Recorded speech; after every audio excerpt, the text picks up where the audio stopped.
right. Hello and welcome to another episode of A Fresh Perspective with Jeff Charles, where we prefer truth over narrative and principles over politics. It's been a while. I know it's been a while. I haven't been doing many videos because I'm doing a lot of stuff behind the scenes. I'm doing some strategizing. I'm doing some planning. I've got some cool stuff coming up, especially with my audio only podcast. But you know, I still got to bring you some fire conversation, and I've got a very special guest today. But before I get into everything else, please like, share, and subscribe. Like this video, share this video, and if you haven't already subscribed, what are you doing? What are you doing? Hit that subscribe button, hit that notification bell. It only takes a few seconds, y'all, and it helps me out immensely. If you want to support my work, if you want to give a donation, the links are in the show notes. I appreciate everything. And also want to let you know that LibertyNation.com is a proud sponsor of A Fresh Perspective. Check out LibertyNation.com for all of your conservatarian news, original articles, analysis, videos, podcasts, Liberty Nation Radio, and their signature TV program, The Conservative 5, all on LibertyNation.com. Conservative news where truth matters. Now, without further ado, my guest. He is an author historian. He is the founder and president of the Martin Luther King Republicans, a producer of the Jimmy Lee Underground Radio Network, Heritage Foundation Academy Fellow. I give you Mr. Jimmy Lee Tillman. How you doing, brother? Thank you for the applause that your audience is giving me. I appreciate that. I hear them so far in Chicago. Thank you. Yeah, they're cheering, they're raising their flags, all that stuff. They yes, are ready for Jimmy Lee Tillman. Yes, so since they're ready for Jimmy Lee Tillman, here's my first question. Yes, Who is Jimmy Lee Tillman? Who are you? Well, you know something? That is the hardest question that anyone has ever asked me while I've been giving interviews. No one wants to know who is Jimmy Lee. Well, first of all, I would like to say I am the son of two lovely parents, Dorothy Jean Tillman and Dr. Jimmy Lee Tillman. First of all, I'm a son. I'm a father. Oh, you're a junior. Yeah, I'm the second. Jimmy Lee Tillman, the second. Royalty. I am too. I should probably use that. I call myself Jeff Charles the second. I think I might start using that. Right, Jimmy Lee Tillman the second. So, I'm a God-fearing Christian. I'm throwing that out there because I should have said I'm a son of God, but my mother and father might have been upset and I give them credit. But they did raise me with Christian background. I'm the founder and president of the Martin Luther King Republicans. I also wrote a book, Tillman's Handbook of Great Black American Patriots. I attended a HBCU, which is a Black university, and I'm proud to say it because if it wasn't for a Black university, I don't think I would have the education that I have coming from the CPS system of Chicago that struck from 1975 to 87, almost all of my years in public school. So if it wasn't for HBC University you went to urban school and learned other than classes, I would not be the great educator and scholar that I am now. I'm a politician. I've ran several times for Congress. You can check out my webpage, jimmyleetodc.com, or also the Martin Luther King Republicans.com and see what we've been doing and check us out there. I'm a member of Black Voices for Trump. I know that's ironic because you don't see us around too tough no more. But yeah, I'm still holding strong. If you can see my little hat, I have the Trump 2024 Revenge Tour. We're going to be kicking it off here in Illinois, starring your boy, Jimmy Lee Tillman. We're going to hold the announcements later on. Besides being a conservative activist and a staunch fighter for constitutional rights, I'm just an American. I can't even say it no better. I'm just an American trying to tell Americans that Black people are Americans and trying to let Black people know that they too are Americans. And once we all realize that we are Americans, then we can go ahead and continue to make this country great again, like my great President Grant and my man Trump was trying to attempt to do. And so that's a little, I can go on, but I don't want to be conceited, vain, because I'm trying to be so humble because I'm so excited to have this opportunity. But I must get a quick cheesy plug if your audience can see it. It's Tillman's Handbook of Great Black American Patriots. And my producer, Emily, just told me to tell your audience, if you type welcome, all caps, the number 15 and mention, my man's program, you get a 15% discount just for his programming show right there. It's an excellent book. It's an excellent book of great Black American patriots. It starts all from the beginning of the founding of this country, from Crispus Attucks all the way to Ben Carson. It shows the struggle and plight of what we've been through in this America. What most people don't realize is that this country was founded, everybody can say, built off the blacks and bloods of slaves, which is true. No denying. But people fail to realize that the Revolutionary War was very inspired by the death of one Crispus Attucks and by the inspirational letters of one Phillis Wheatley. People don't understand that George Washington wanted to give his whole fight up just to bring this nation to come together. But if it wasn't for the great poetry letters of Phillis Wheatley encouraging him to continue on, we wouldn't have this great country that we have. See, the book talks about that. It talks about how we use the Constitution to gain our freedom here, that all we had here in America was the Bible and the Constitution. And then like Ida B. Wells talking about lynching.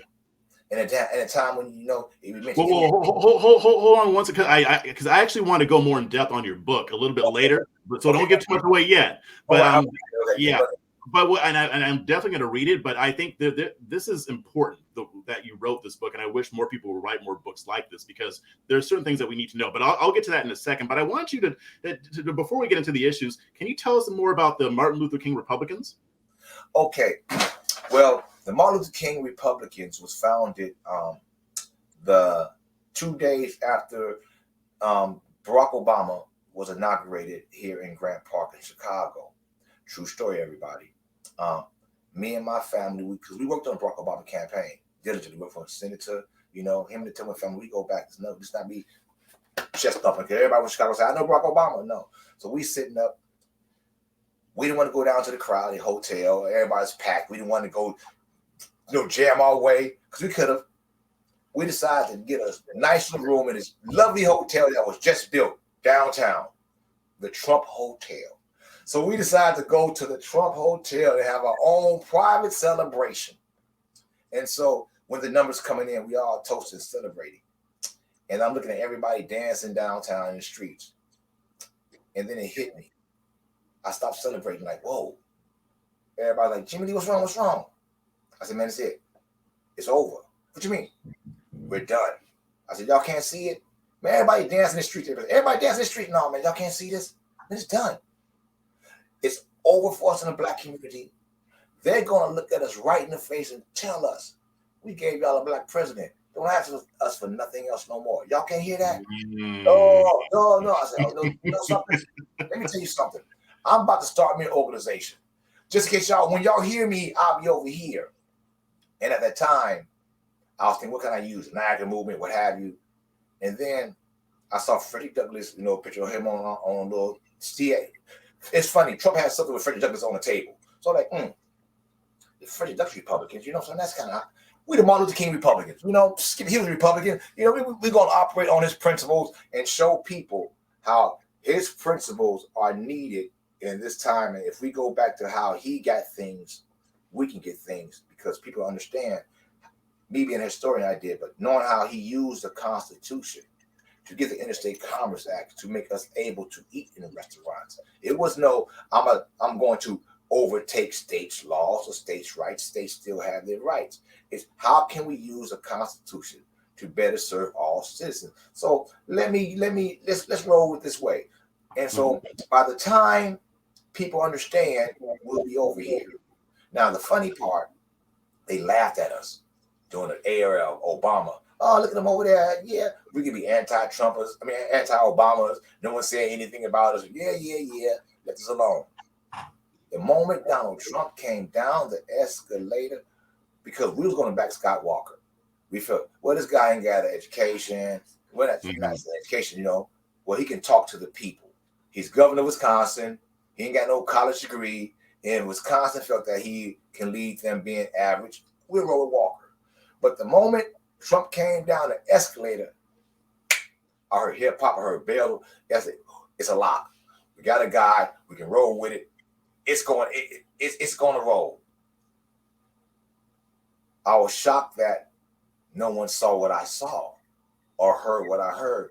We rapped. This guy was in every rap album. He gave Jesse Jackson a seat on a stock exchange. He looked out for Al Sharpton. Man, what black guy didn't love Donald Trump?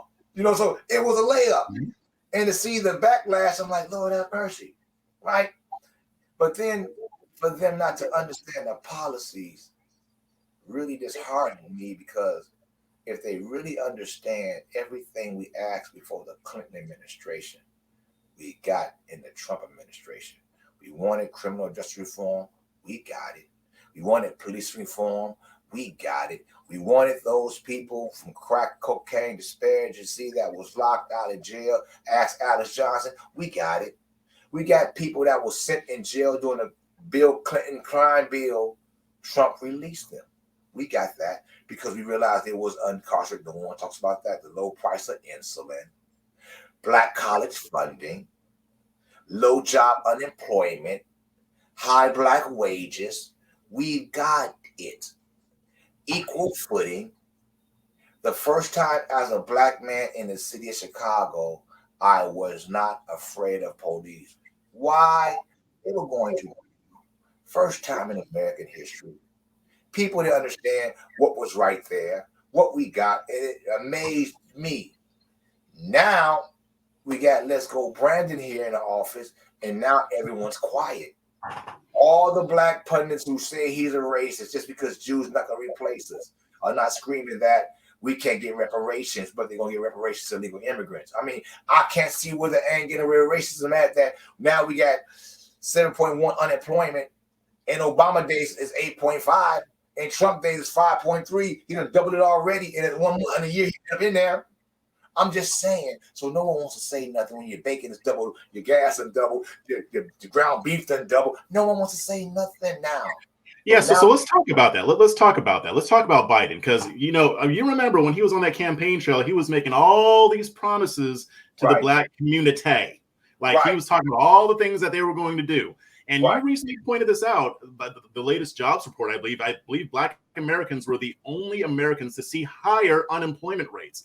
And we know what it was doing under Trump. It was a lot lower. So what's going on here? Like, what's the deal? Right. Why is that? You would think that coming here on the backs of blacks, Brandon that is, coming the resident in the office, coming here on the backs of blacks with low unemployment, you can build on that and say, see, they did vote for me. I did deserve the more votes than Barack Obama. I got more blacks than the first black president. So look what I'm doing. Why turn the ship around? Why turn the ship around? I'll tell you why. Because of the illegal immigration are taking the jobs from blacks. And when Trump brought his immigration enforcement, America First policies, blacks were allowed to get those jobs. We had high unemployment, so there's no money paid on the table. There's fair wages. Blacks was getting fair wages. Why not stick to those policies? Why not? Why aren't no one in the Senate? I'm not making no plug now. Why aren't no one in the Senate saying, let's go back to those policies? We ain't got to argue with Build Back Better when America was making great gains at that time. When you look at the numbers, when you say historic lows, ever since we stopped giving them free labor, our unemployment has never been at 5%. Now, you got 8.5 under Barack Obama. See, I was upset, that I went around here saying Barack Obama didn't do SHIT, say hi, it's there, to the black community, right? I was like, man, he's not doing nothing. Why? Now I see he wasn't in charge. It was Joe Biden, because there's no way that we can go that far in the unemployment gap and everyone goes down unless you try to get our numbers back to the numbers that we had under your last time in presidency, which was 8.5. And at the rate that is going, by March or April, it will be at 8.5. Matter of fact, I will go on your show and say, after the numbers, I'm not an economist, real talk, everybody, but I'm going to say this. After the numbers come out from this quote-unquote pandemic in January, we should be at 7.5, close to 8%, almost where we were at Barack Obama's end of his presidency. Right there. There's no policies coming down the line. There is no help, not only for Black America. There's no help for America coming from this guy whatsoever. Well, and here's my thing, and here's a gripe that I've had, and I've actually seen a lot of other Black men, especially on social media and elsewhere, whether they vote Democrat or Republican, complaining about how Biden made all these promises, like I said, but since he's been in office, he's pretty much done for everybody else except us. Like, he championed the anti-Asian hate crime legislation. Okay, fine, whatever. He promised amnesty for illegal immigrants. Essentially, it's a pathway to citizenship. And just like you mentioned, that illegal immigration has been an issue. He caused a migrant crisis that has record numbers of migrants coming to our southern border to seek asylum and record numbers sneaking over the border repeatedly, even after they get deported. So why aren't we seeing a big uproar from Black leaders? I mean, because I see a lot of rank and file Black people talking about it, but I'm not seeing anybody else calling them out. Shame. I'm not shaming you. Shame. The shame of, I can't say nothing. I done said this man was a racist. Now, here's the funny part. Let's play America's heartstrings. Let's play blue and red. 6 years ago, 6 years ago, America swore Hillary Clinton was going to win. You could tell nobody walking down the street that she was going to lose. Everybody swear they knew politics. Why? Because Barack Obama was in office. I'm Black. You can't tell me nothing. I know all political sides. I know what's going on. I got the hookup. My boy know Obama. My girl know Obama. We was down in D.C. We know what's happening. No, it's all about Hillary. Bam. It hit them. The shock, the mass psychosis, the spell of disenfranchisement went across a whole party. Now, he's not the president. He was not elected. The Russians put him in. The elections were stolen. The elections was hacked. I'm not talking about right now. I'm talking about back then, everybody. Right? 2016, I know. Right? You had people crying in the streets. The day he took office, his inauguration day, D.C. burned. Windows, mob, trash, torture. Me being historic, look in the past. Go back and look at January 15th when Trump took office. When he had his inauguration day. Look how Antifa, look at the stores, look at the police cars, look on fire. I'm not talking about January when they were just banging windows. I'm talking about the fire. So now you got all this anger and aggression. So the only word they had for the R was the R. They're racist. Now, how can they make this Black guy racist when everybody rap, everybody hip hop talking about? How can they make him racist? Because he said there's both sides.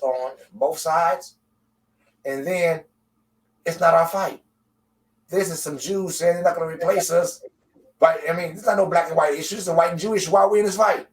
Okay, so now we're going to jump in this fight. Okay, I'm with you. Okay, now he's a racist because some people are mad about some white racist people mad at Jews. Are they saying anything about Black folks? Okay, no, we're going to all jump in. Not a problem. He's a racist. Not a problem. Now, we got to get this guy out of here. We told everybody. Everybody said gas going to go up, price going to go up. This is nothing new. This was pre-warned. If this guy gets in here, this will happen. Everybody said, we don't care. So now here we are. People, there's a term in the Black community called stuck on stupid. And other people in America that are stuck on stupid, knowing that he's stupid, they're stuck on him and can't move because that shows that they've been wrong again. And nobody, it's human nature not to be proven wrong because you don't want that humiliation. So you better stay silent and hope nobody see you and just argue. My democracy is being attacked. Not that inflation is so high, not that gas is so high. Democracy, not that we got the Senate, not that we got the Congress and the White House. We can do anything that we want. Our democracy is at attack. Don't look at the immigrants flowing over here. Look at the immigrants. Get rid of the Haitians. Yeah, we just stay with their country, but they can't come in. As a matter of fact, let's look at John Lewis said, no Haitians, no Jamaican. They can't be a part of it, but Asians, Latinos can. Let's shred the Constitution. I mean, it's our democracy is at stake. And the sad part about it is our democracy is at stake. That's the truth about it. The 14th Amendment is trying to be shredded, amendment that the Democratic Party never, ever wanted. They never wanted to give us our citizenship. History shows it. And now they're trying to shred it by off the tears and sweat of somebody that I don't know what he did for the civil rights movement. Just my mother, Dorothy Tillman, was on the Edmonds Frederick Bridge along with John Lewis. My mother was a civil rights activist. My mother was the field organizer of Martin Luther King. She has done more in her life than this man screaming, I was just on the Edmonds Pettis Bridge. So what, you got your head knocked in one time. Did you quit? Did you quit? That was it? There's no history books of you ever doing anything, stand up anywhere. I got a deep, but I'm not going to give you civil rights credit, but I'm not going to shred it up. But the mere fact that we're going to shred the Constitution on your name is we're going to take the 14th Amendment, which you should know was established just for your people, our people, to make us citizenship. You're going to get rid of that to make us non-citizens? I mean, you can't look at that. We can forget about John Conyers, who tried to even give H.R. 40, which is a study of the history of slavery in America and how we can get reparations to try to repair the damage. No money, no check. Let's just study it. Nancy says no, but on the flip, Joe says, let's give immigration $400,000 reparations. The pain and suffering. All of a sudden, oh, we got the money now. See, and here's my thing. I mean, something. You say something as a black person. It's your time right now. If you're a Democratic caucus member, if you remember John Conyers, you remember what he fought for. Right now, all eyes on you. What you gonna stand for?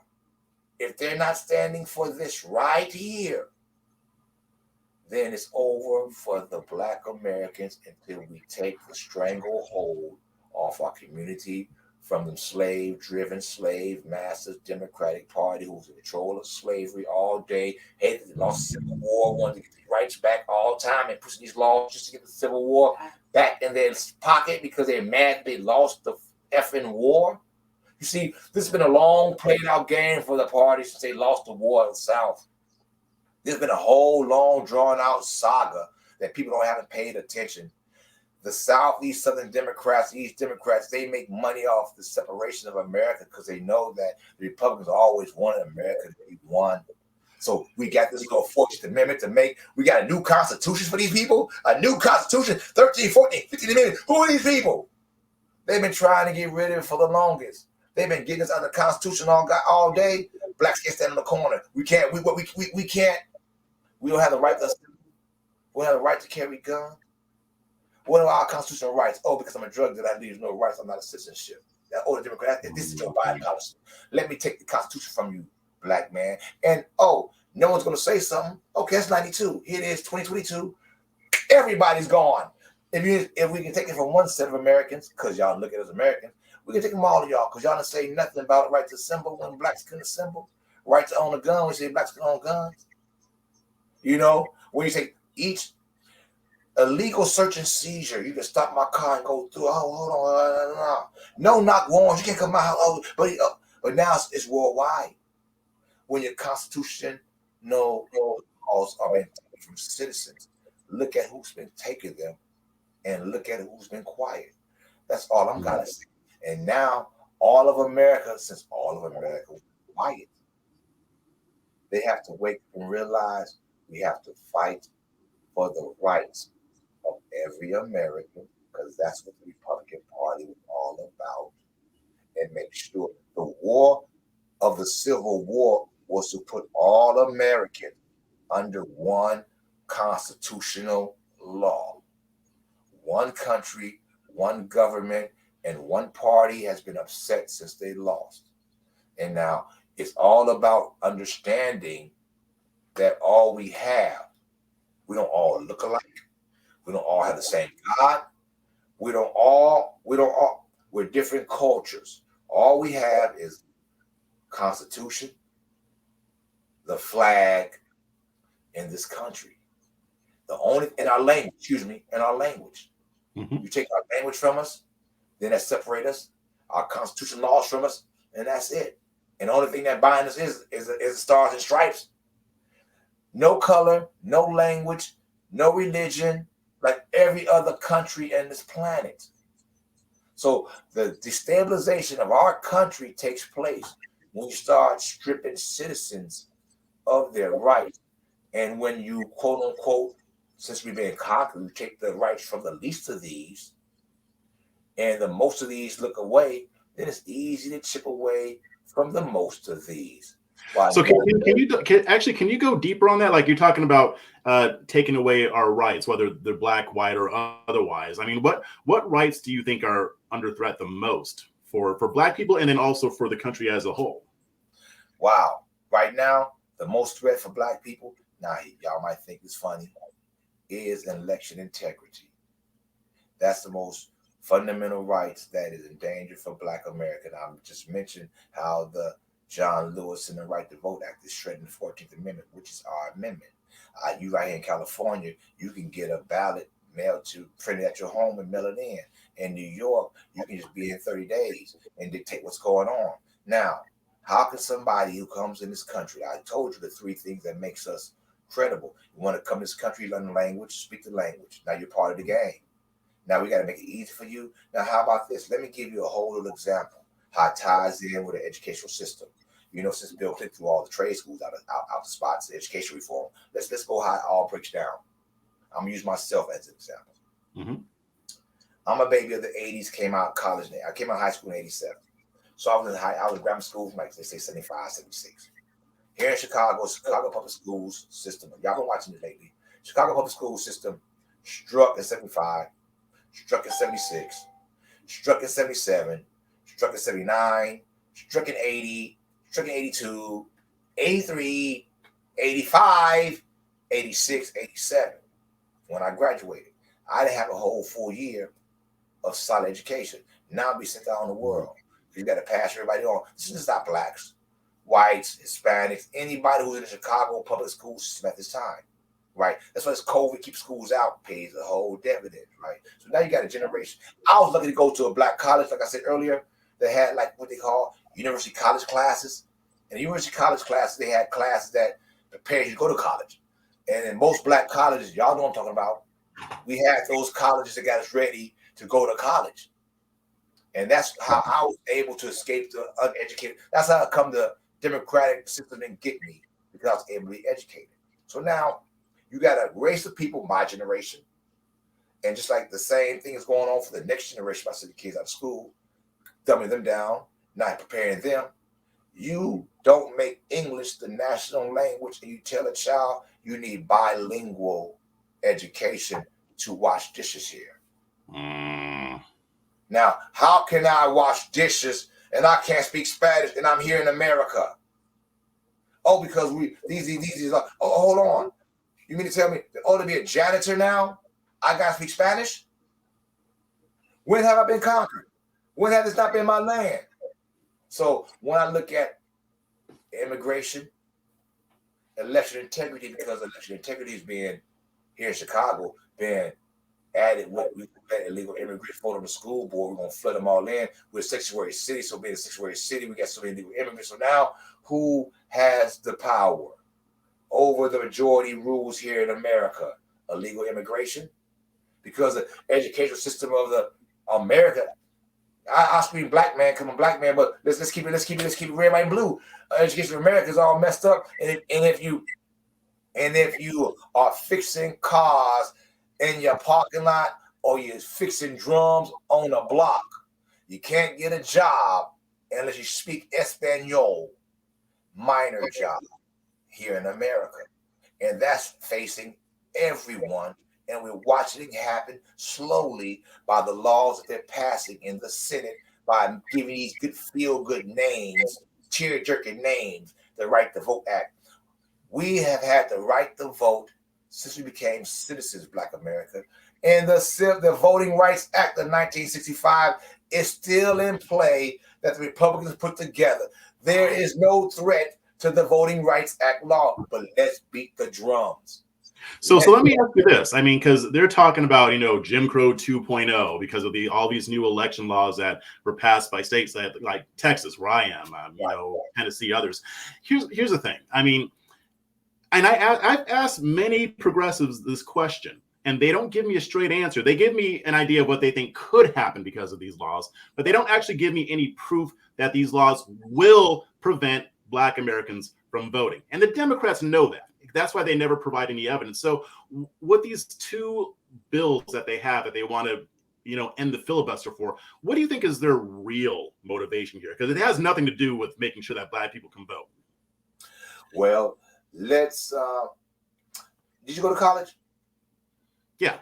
Okay. What was your major? Sociology and then later business administration. Not a problem. So you was in the social, okay. You did psychology, the psychology class, right? I have had it. Yeah. Right. I'm not gonna go fraudulent, the pathway theory, but let's do fraudulent slip. Let's play some fraudulent slip. I'm not trying to go high class for the audience, right? In these feel-good bills, Jim Crow Joe Biden, I hate to say his name, Jim Crow Joe Biden mentioned some key names to me. And these key Democratic names was George Wallace, who stopped Blacks from voting. Yep. Senator Thomas, who stopped Blacks from voting, and the great Jefferson Beauregard Davis, the leader of the resident in charge of the president of the Confederacy. And Bull Connor, don't forget him. Oh, and Bull Connor. These are Democratic stalwarts. So when you have Jim Crow Joe stating that, are you going to be like these Democrats? Are you going to be like those people who fought those Democrats? I was wondering, who was he talking to? Was he telling the party, I'm talking sugar hot iced tea because this ain't going nowhere? I know it ain't going nowhere, but I got to play the game because, we don't want them to vote. We never wanted them to vote. Ask Bull Connor, oops, my fault, my guy. Ask Strong, oops, that's my homeboy too. Everybody I mentioned except Beauregard Davis, I met my people. Everybody he met those people who never wanted us to vote. Fraudulent slip. The bill of the John Lewis bill strips Blacks of their voting rights and their power here in America. Now they even dilute the African immigrant, i.e. the Haitians, the Jamaicans, the Dominicans that are seeking asylum in here. They can't fall under that bill. Not even the Black or the white American falls under this John Lewis bill. It strips all Americans of their voting rights. Something small. But yet they're using, if it does not get passed, because I'm encouraging Manchin and Sinema as a Black man, as a Black historian, not to pass it. Do something bold, take the stand. If you do believe in this wokeism, stand for the Black man and do not pass this bill. Do not pass it on Martin Luther King's holiday. Do not use Martin Luther King's name in vain to strip Blacks for voting when that's all he did was fight for the right for us to be not voter suppression. Do not do this. So how would John Lewis's bill affect Black voting? Well, right now, by diluting the voting rolls of every major city where Blacks have power in, by allowing immigrants to not pass the citizenship bar, by allowing them to vote illegally, by allowing them to pass their laws, giving non-citizens the ability to vote, removes the 14th Amendment that says Blacks were citizens and they have the right to vote. By saying, here's a new law that says no matter what tribe, what tongue, what language, what nationality you are, you have the ability to vote here in America. It doesn't say you have to be a citizen. The 14th Amendment gave us citizenship, which made us the ability, the right to vote. We also had the anchor baby law to make sure our babies still born here was citizens. And this is why they bringing their babies over here and say, okay, they was born here. No, that law is not even for you all. That was a law to rectify the children of slaves that were born here. Right. Their parents are not here. We're trying to make all America whole. But so what you see is everybody's playing off the language and laws that were implemented to make America great, to iron out the problems that we're having here now. If we'd iron the problems out then, we wouldn't have the problem here now. And what the Democrats have been doing has been stoking the problem by saying racism, by propagating the racism. Let me give you an example. In New York City, you mean to tell me white people got to stand in line for COVID medicine because we go to give it to black and brown? People might look at that and like, oh my God, racism, racism. They're not looking at it like I look at it, as that they're saying that all black and brown people have COVID and white people don't. But some of those folks might say that they are making blacks ahead of whites. They're playing a racist game. Look at the Democratic people. Now whites got to get to the back of the line. They try to reverse racism. They try to do segregation. This is what we call dividing the city. But me as a black person, look at it as like, hey, all black folks have COVID now. Oh, we all sick. Oh, we all sick now. Oh, we just don't trust y'all because Tuskegee experiments you're gonna put us in the front of the line. You know, so you're gonna make my white brothers feel inferior because you're gonna tell everybody that the black man is sick. We gotta put him in front of the line. Like CRT. CRT got everybody thinking that, oh my God, blacks were slaves. Oh Lord have mercy. The white man always been superior. All I look at is that like, hold on. You know, CRT ain't about education. It's about re-education. The generation of children and grandchildren who have white friends and the white friends who have black friends who go to the same schools, play on the same teams. You're trying to tell them now that I'm inferior, I'm superior, when that time is long gone. So now you want to re-educate a whole generation of people of racism when it does not exist. You don't want to remove all the statues of your history of Jefferson Davis, of General Lee. Why? That history needs to stand.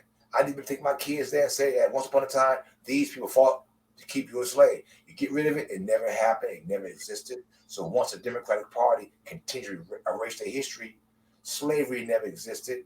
They had nothing to do with it. We're all immigrants.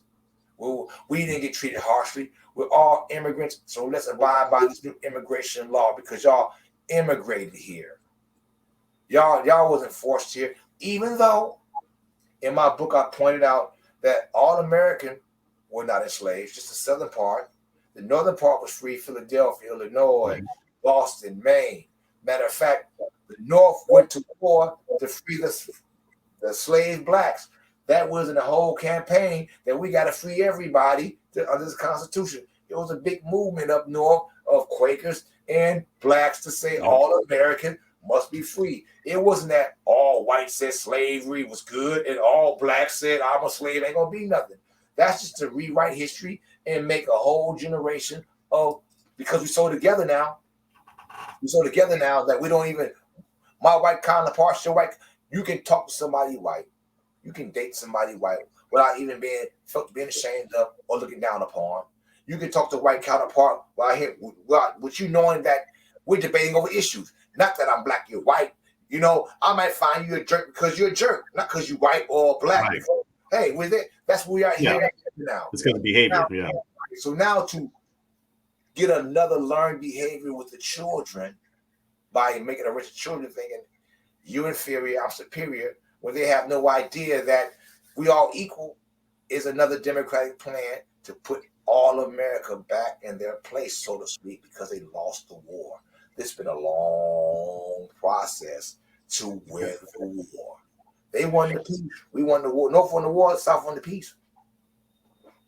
Yeah. So I want to talk about your book, but before we get into that, I want to remind my audience, don't forget to head on over to libertynation.com, a proud sponsor of A Fresh Perspective with Jeff Charles.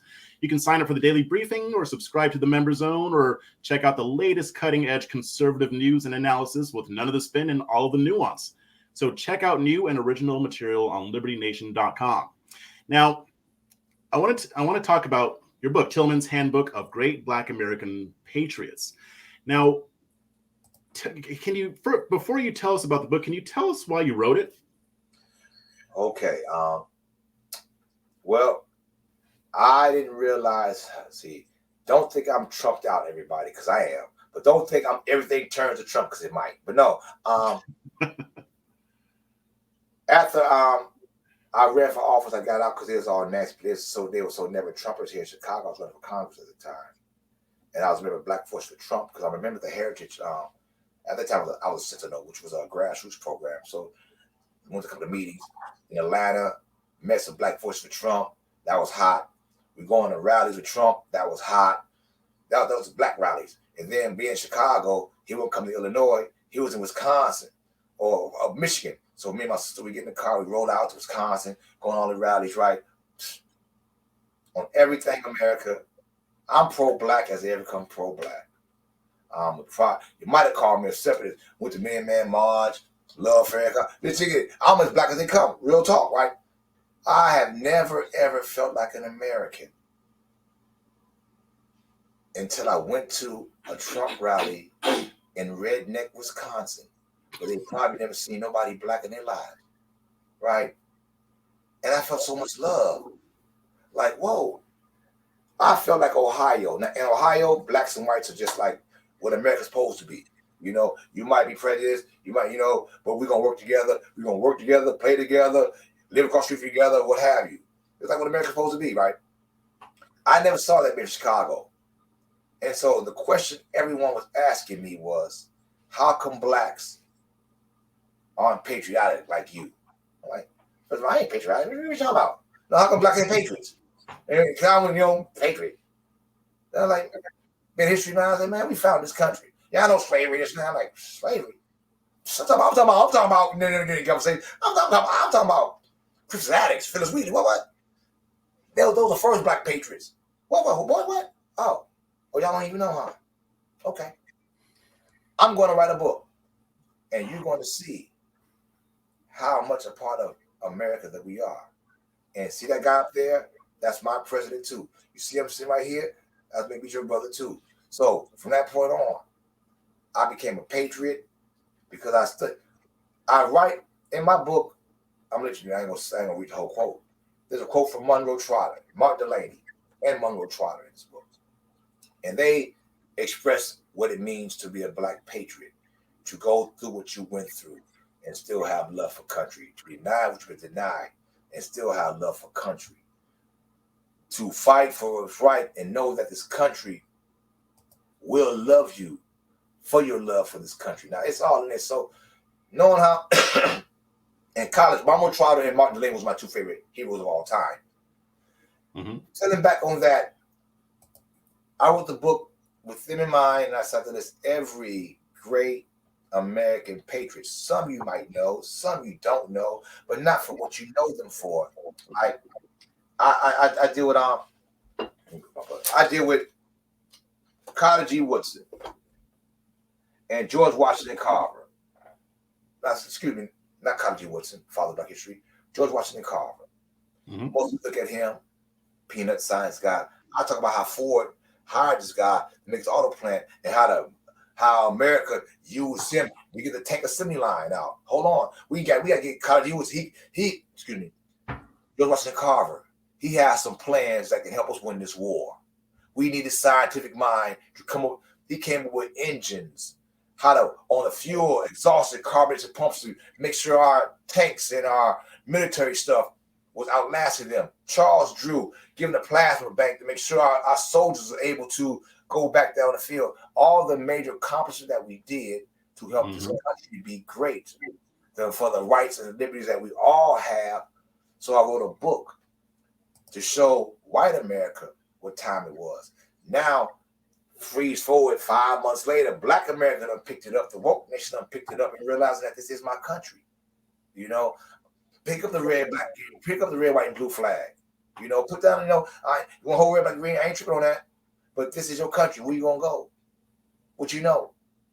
We one part that you was brought over here. Yeah, you might be a descendant of slaves, but there also was free slaves. There's also free black men up here. like Prince Hall, who voted for George Washington, who had contracts with the government, who fought in the war. We fought in the colonial war. We was right side by side with Washington. We fought for the country. We were the spies. So how can we be here doing all of that? Man, Benjamin Banneker. How can they tell us this?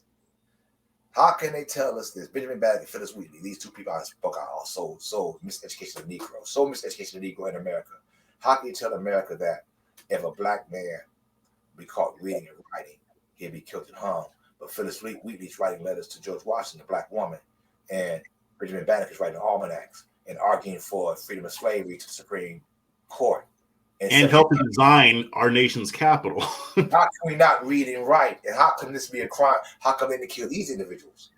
You see, the slowly miseducation that we weren't able to read and do nothing. That Bishop Richard Allen, how he went down to, I talk about him in my book, by teaching blacks how to read by using hymns. You can read in slavery. They lied to y'all. We were singing hymns because he was able to use the hymn books, write the hymn books so the slaves can read those words. The basic words we learned in the South came from hymn books, from the slave books that Richard Allen wrote to teach. So we can't say we couldn't read and write.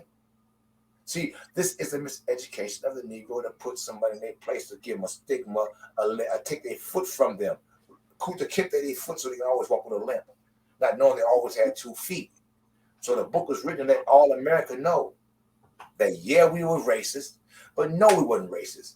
Yes, we was slaves, but no, we wasn't slaves. Yes, there was a big fight to make all America all Americans.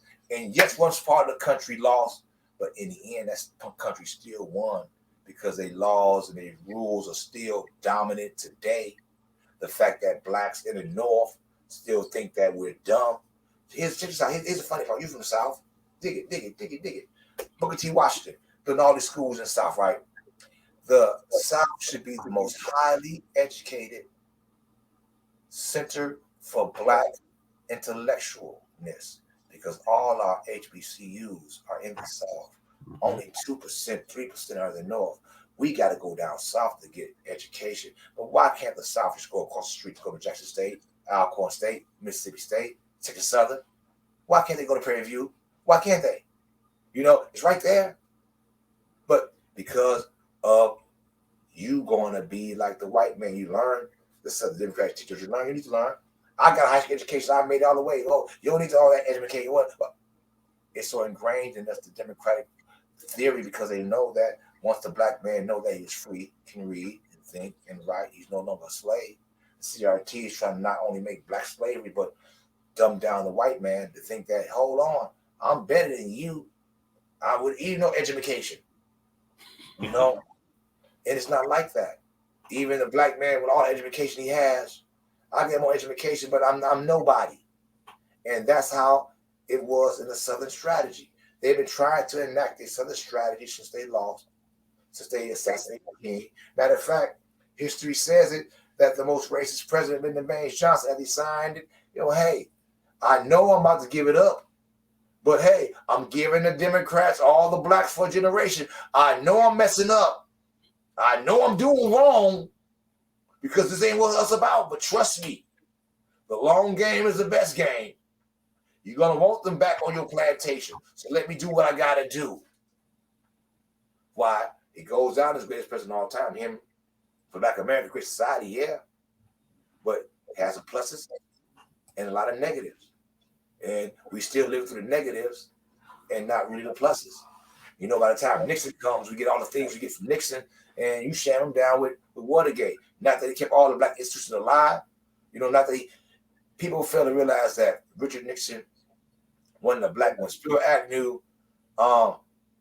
when Spiro Agnew about to be go to the spot, he wanted Ed Brooks, a black senator, to be his vice president. Nixon knew that he said, America go black president, it should be Republican. He wanted Ed Nixon, the first black senator since Reconstruction. Ed Brooks. Ed Brooks, the first black senator since Reconstruction, to be in Massachusetts. Boston, Massachusetts, racist Boston, Massachusetts had a black senator, Dick Charles. See what I'm saying? Bad. Racist Massachusetts, I want to say Boston, so racist had a black senator since Reconstruction, Ed Brooks. The Brooke Amendment. There's so much for blacks in the Republican Party. He was supposed to be Nixon vice president. Everything was coming down. He couldn't take the spot. But Nixon is not going to be known for all the stuff they did for Black America. He's going to be known just for Watergate. Eisenhower's not going to be known for just desegregating the army and writing the first civil rights laws. He's not going. I mean, all the black presidents I call them black presidents, but all the presidents of Black America, like Grant. You never hear about them. He's a drunk, one-termer. Lincoln, he got shot, pop, whatever. All the ones that moved. Trump, I told you, even the first George Bush gave us the Martin Luther King holiday, made it a national holiday, which we're going to be celebrating this Monday. His son made sure, you want to say, hydroxychloroquine, all these little drugs you're talking about now. George W. gave the Africa, so malaria won't be the dominant thing there. He extended the voting rights bill, and he funded back university. I mean, all the rights and gains that Black America got from Republican presidents, but let the average person, or even liberal or pundit, tell you. They can. Even Republican pundits can't tell you that the Republican Party has been advancing the progress from blacks since its inception. Even by giving us Colin Powell, Benjamin Davis, the first Supreme Court justice, all the first. People look at Colin Powell, token. You don't give nobody to make a 4-star general in charge of the fucking world's greatest army for a token job. You don't make Condoleezza Rice a national security advisor just for a token. You don't put no. You get the best for the best. Yeah. It ain't about color. It's about you the best, you good. Let's go. But instead of talking about that, we let it ride. And I'm saying I'm all over the point. We started this conversation with Jefferson Davis, Beauregard, whatever, and how they fraudulently slipped things that we want to take away your rights to vote. Fraudulently slipped and said it because those guys stood in the way of blacks to vote. All those guys that he mentioned. So if you're gonna call Kristen Sinema and Joe Manchin, who are they? They're not Storm Thurmond, they're not George Wallace, because they realize that, hold on, these are black rights. I'm not going to trample them. So who is he talking to? He's talking to Republicans is he talking to Republicans, that ain't on the team, that want that really ain't for America? Are you talking to them? Because it's coming to the door, everybody. The filibuster is going to hold it up. It's not going to happen. And what my fear is, the Tuesday after Martin Luther King birthday, the cry of racism is going to be rampant because the Republican Senate did not move the filibuster when they held the ground because the civil rights law is still in full effect. The law for Black Americans that was set aside to make things correct in this country is still in full effect, and that the Democratic Party is not stripping. It's a law to make us great, and it's not moving nowhere. See, these are things that they're not telling us, my man. So here's the thing. I mean, and one of the things I like about your book and the people that you talk about in it is that, when we talk about history, especially when the left is talking about the conversation, they only want to talk about us being oppressed. They only want to talk about the bad things that happened to us. They never want to talk about what our ancestors did to overcome a lot of that. Like they'll talk about the Tulsa Massacre all day long, but they won't talk about the fact that there was a Black Wall Street under Jim Crow. As a matter of fact, there were multiple Black Wall Streets where we overcame racism to be able to do the things that we needed to do. So that's why I want to promote your book more. When I'm actually able to read it, because I think it's great. I think we need more of that. And then speaking of the relationship between the Republican Party and the Black community, I mean, it's especially from at the beginning. I mean, the Black community was very much intertwined with the Republican Party. Now, I mean, you know how it is. I mean, maybe 10, 12% of the vote of the Black vote goes towards Republicans. Not this time. Trump put a major dent. Well, I'm talking about in general, not just at the presidential level, because Trump, and that kind of speaks to one thing that I'm going to probably say later, but yeah, Trump did give the Republican Party a template to follow, definitely. But I'm talking about just the party in general. I mean, most Republican candidates don't get much of the Black vote. So where did things go wrong, or how are things going wrong? Like, why is the GOP struggling so much to get more Black support? It's not the GOP. You know the game. You Black. Come on, you Black. You in America. You know the game. You grew up. I mean, it's systematic. You grow up and become a Republican. It's difficult to become a young Republican because of what old people around you are saying. And what I like to say is the miseducation of the black family, given that they came up in the Lyndon Baines Johnson era, understanding how things were, and the fact that King sat down with Johnson and got these bills and stuff passed. And then we look at what Johnson did at that time. So you look at our grandmother's generation, our mother, they'll say, hold on, we got ABC, we got this, that, we got welfare, we got that, we got blah. When I was coming up, you probably heard this too. Don't vote for Republicans. Why? They're gonna cut your what off. Don't vote for. They'll cut your welfare off. Don't vote. They're gonna do this for you. They gonna don't cut. Don't you mess with them. The fear of losing something was always etched in everybody, black voters' mind. That you see Lyndon Johnson, the Lyndon Johnson era erased almost 100 years of democratic suppression that they had placed upon our people. By him being a staunch racist, which everyone knew at that time, for somebody like him to buckle, oh my God. And let's not even forget about my man Adam Clayton Powell. My fault. I'm putting too much credit on Republican Party and not enough credit on Adam Clayton Powell. Adam Clayton Powell was so smooth. See, I feel like me sometimes. I tell Adam Clayton Powell as a Republican, because what Adam Clayton Powell did was this: Republicans had a lock on the blacks. Adam Clayton Powell realized that Johnson was making a move, so he moved to the Democratic Party and told them, "Hey, if y'all want to keep this going on, I need ABC," and they get ABC. Oh, the reason Adam Clayton Powell came in, well, the black community need ABC. All of a sudden, Adam Clayton Powell became the voice, the political voice of a generation in Congress for the black community, and he was a Democrat, showing everybody that the Democratic Party was different. You see, it's not no welfare jamming game or some guilt game. I'm going to take that off the table because people give enough credit to Adam Clayton Powell and how he really moved the needle by forcing the Democratic Party to fulfill the pledges that Johnson put in and getting more stuff and programs for the black community. And coming off the fact I'm a reverend, I feel like I'm king, whoop-de-whoop. Adam Clayton Powell did a whole lot to make the black community at that time look at the Republican Party different. Now, I say I feel like I'm Adam Clayton Powell because, hey, I feel like the same thing he did.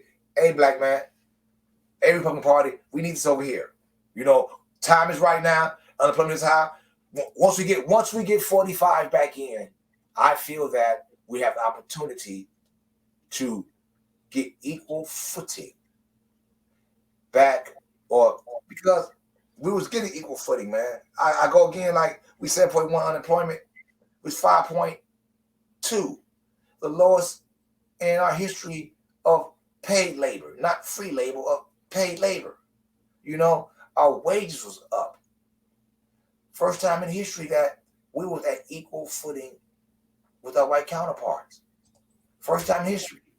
First time we was making gains. You want to talk about you want to talk about unequal education? Let me keep funding these black schools because, hey, they'll teach you better than probably these white schools. I'm a test that they do. That's just me. But let me fund them so they want to come back begging no more. Matter of fact, you complaining about police brutality. Let's get a database and a judgery on everybody swinging, and let's make sure they get locked up. You want criminal justice reform because this Biden plan was so effed up? Let's change that and let these people like Alice Johnson, who was locked up for some BS, and let her out to see the grandkids. Let's do stuff like that. See, if we had more politicians promoting what I just told you in the hood, because here's the funny part. Where I'm from, probably Detroit, Cleveland, New York, any upstate where people got locked up in the 90s for just a bag of weed or crack, you know what I'm saying, for like the 3 strikes you're out stuff, they came home. A lot of people know those people that came home for nothing, that's in jail for nothing. They came home under the Trump administration. Not these are the same people that's getting let out on jail doing this new crime spree that's going on in America. But these people that was 20, 30 years for nothing. And so instead of they should promote that more. And that's what I'm doing. Cut it. Check me out. That's cut right there. Yeah. Now that's what I'm doing now, because honestly, I'm right here in the great state of Illinois. And I feel that like crime is so high here. Our mayor, I'm not with the mayor, and I'm with the mayor. I voted for the mayor, but we argue on policies. I'll give it that. But last year I argued because Trump threw in Operation Legend. So I argue with, I backed the blue. Cops all worked here. I argue with the governor, the sheriff, and the head of the police district to work together. I wanted the federal government to come with the ATF. I wanted the FBI. I wanted ICE in here because we got illegal the drugs and guns are coming from the border. They're coming from M50, these Mexican gangs, so they get their money. They are flooding our community with drugs and guns, and we're paying for it as a black community, and we know about it. When I was little, we had no planes, no boats. We know where it's coming from. We know where it's coming from now. We see it, we can lock it up, we can stop it, right? And so the mayor here is asking for help from the federal government. Now, ain't no Democrats picking up with it because Kim Foxx, Democrat, she let him out the street. It's a democratic system. And the powers that be, the federal elected officials that be, are not assisting the citizens here. Not only Chicago. I asked the governor to send state troopers down here. Come on, governor. We got state highways that run through our streets. Come on, sheriff. You let these people out on the streets. Come on. Once we get locked up, then you're protection. Where's protection at? You just can't put it on this one lady, but that's just me. All this stuff going on, I felt that the Senate was the key, and I'm gonna go ahead right here. I know I'm being choppy, everybody, because this is Black Man to Black Talk, so I got my shoes kicked off here. But honestly, Jimmy Lee Tillman, the president of Martin Luther King Republicans, Heritage Action Fellow, is Heritage Action Academy Fellow. My sister said right. I used to be Heritage Action Sentinel. I just stepped up. I was a low man. Now I done moved up. I used to say Sentinel. Right. So now I'm a fellow. Founding president of Martin Luther King Republicans. Now I'm saying this on your show because we're not in Chicago yet. Today is the first day petitions will go out. And I will make my fully announcement to Chicago audience on the 24th. But to your people here, I'm running for the United States Senate here to replace Tammy Duckworth. Now, me and my man talked about a lot of issues.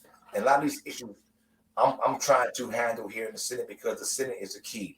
Besides these voting rights issues, we got election reform. We got things that's going on here. We got illegal payments to immigrants. We got things that are. Yeah, there's a lot going on. And that right. That's not going to, that I see as a black man, is going to hurt my generations. And if it hurts my generation, it's going to hurt all American generations because once they do it to my generation, they're going to do it to your generation. So it has to be stopped. So I just threw that out there. If anybody want to check me out, go to jimmyleedc.com. You can probably make a donation, see all my information. If you want to see how the Martin Luther King Republicans do and how we fight, because we do fight, we done stood up for every. You can go back and look at our webpage. We got 2 to 3 years of fighting. We've been fighting for your rights. Right now, we had the IRS. We're dealing with the IRS. Now we're dealing with CRT.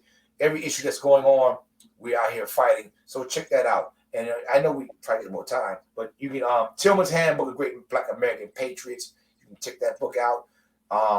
It's welcome, all caps, 15 for a 15% discount at TillmanFamilyPress.com. You can check that out. And that's for your listeners right there and your TV viewers, audience right there. You can check that out because the Senate is the key. You got this black Republican. I ain't sitting there stumping like, I'm down with Trump because that was my man. In my lifetime. Oh, excuse me. Say it again now. The number 2. Oh, Jimmy Lee, the number 2, DC.com. That's Jimmy Lee, the number 2, DC.com. My lady told you to tell me. Oh, the second. Okay, yeah, I get it. Number 2, right. I was like, hey, why is the number 2 there? I was like, oh, yeah, the second. Okay, right. And that's saying that because in my lifetime, Trump was the greatest president that I lived through. I always gave Grant the juice. I gave Eisenhower the juice. I gave Nixon the juice for their policies. But when Trump came in, every complaint that I had as a college-going citizen or whatever, every argument that I had that I was with while I was a Democrat got erased off the table. And the only thing that was left was equal footing. And so I'm trying to go back to the Senate, turn this shit back around to where it was going, to all Americans being one. Because right now we using illegal immigrants to divide us and these mass policies to divide us. You know, they try to do everything to divide us because all the Democrats want is division because they lost, again, people, they lost the Civil War. They was their strongest when we were divided. You know, America is the strongest when we together. Democrats, right. Republican, black, white, you know, we all red, white, and blue. You know, so it's all about, you know, coming together. So if you want to come together and make America great again, check out Jimmy Lee, the #2 DC. Hit me up. Honestly, I'm trying to get in the game today. The first day petitions go out. I got to raise $5,000 for the FEC. I'm a serious candidate. Mm-hmm. Even though I am the #1 guy, I just got to show everybody I am the serious candidate because I am the #1 guy. And awesome. not promote myself, but I want to make sure I got that out because when I share your show, I'm going to say, he announced on your show, right? And I want everybody that so many hits like, where? What time? You know, I want to make it a big like on your YouTube program. Yep. Yeah, and that's actually that's a good place to end because that's kind of where I was going anyway. So but other than your website, where else can they find you? Like on social media? I would give us all your stuff that you're into. At Jimmy Lee. I'm on Rumble or any other spots yet? Well, we're talking about Rumble, BitChute. Stay tuned. We'll see that, but it is Jimmy Lee 2 DC. And January 24th, hold on, take the hat off. We're starting you see it? Yep. Trump the Revenge Tour. Revenge Tour. And it's going to be here in Chicago as Trump 2024 Revenge Tour starring Jimmy Lee Tillman as U.S. Senate candidate. And I got D on here. DJ Patriot on the 1s and 2s. We're going to take a band. We're going to take the Trump rally energy and effect up and down Illinois. We're going to wake everybody up. And we're going to take the Trump Black platform to the Black community and show them in the last year and a half, what has Joe Brandon given you? What has he given you? Look what we was at. Look what you got. Either stay at home or vote for me. You can't let how about Black America?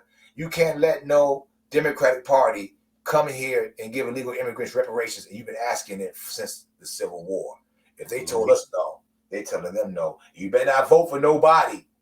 You do not pour water on the tree that's going to lynch you, Black America. That's why you're going to vote for Jimmy Lee to DC and help us make America great again, my man. Like that. All right. Sounds great. Well, we'll have to have you back on, but thank you very much for your time, and I'll see you later. Thank you, and I'll make sure you get a book, my friend. God bless you.